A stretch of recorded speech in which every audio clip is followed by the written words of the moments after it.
In this video, I would like to present you the development of the Jewish religion from its beginnings to the present day briefly. I would like to point out the presence of the Holy Spirit and the heavenly helpers who do not want the Jewish religion to be abolished, but rather promote its growth, its spiritualization, and its approach to Christianity. Christ is the King of the Jews, so this people must survive until the end of time. How did it start? God appeared to Abraham and told him to leave his land, the polytheistic people, and go to the land he was showing him. He was given three promises.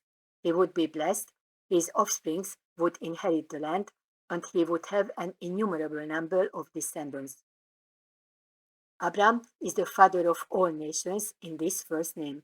Later, God changes his name to Abraham and makes a covenant of circumcision with him. In this name, he is the forefather of Judaism. Isaac and Jacob also received a promise made to Abraham. They are the three patriarchs because three is a mystical number, the symbol of the Holy Trinity. The 12 little patriarchs, who are the prototypes of the 12 apostles, also play a significant role in salvation history.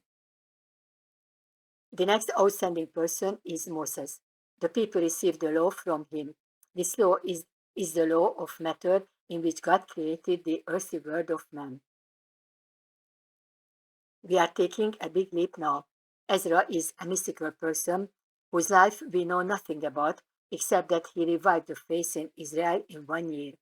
Then he disappeared. Returning home from captivity, he took the Torah with him and explained it to the people at the water gate. He is the first exegete. We can assume that the reduction work of the Torah in captivity in the 6th century BC is attributed to him. The Jewish religion regards the destruction of the magnificent temple as the greatest tragedy, even though it is the greatest blessing in the history of Judaism. It started on a higher dimension.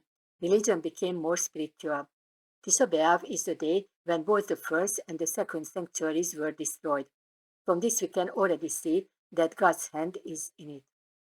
Let us mention the rabbinical schools of Hillel and Shammai, who contributed to the codification of the Torah in the 1st century AD. The 1st and 2nd centuries are the age of the Tannahites.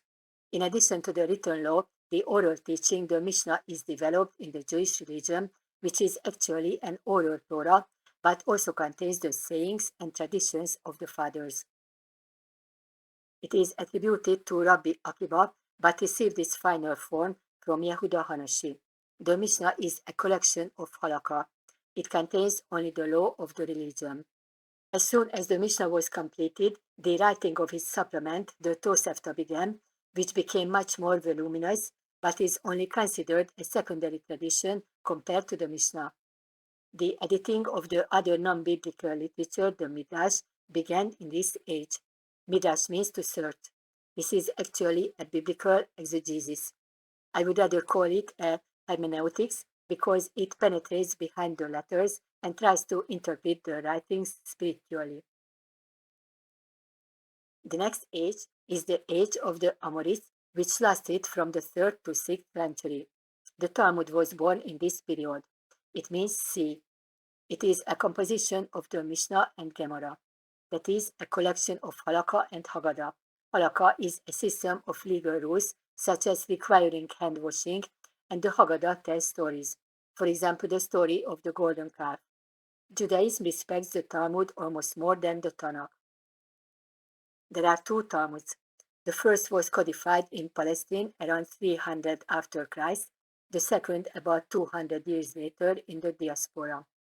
This is the Alexandrian canon, which is much larger, consisting of 12 volumes. The 7th century is the age of the Gaons. The Gaon is the highest ecclesiastical dignitary who ruled on religious disputes. The document containing the Gaon's decision is the Responsium, which was binding on Jews all over the world. This is very similar to the institution of the papacy and the decisions of the councils. Three other mystical persons contributed greatly to the development of the religion. Yosef Karo, to whom the Sultan Aruk is attached. He lived in the 15th and 16th century. Sulhan Aruk means late table. It is actually a reformed collection of laws and ceremonies. Joseph Caro kept a diary in which he described how he was taught for 50 years by a wonderful heavenly woman who helped him to prepare the Sulhan Aruk with her inspirations. He compares this woman to Shakira. This woman is the Virgin Mother. The next great mystic of the Jewish religion is Yitzhak Luria, who taught the chosen people that keeping the commandments is worthless if it is not accompanied by religious devotion. Yitzhak Luria speaks of the omnipresent God who has shrunk and thus become free to radiate his light. The first man was created from this light.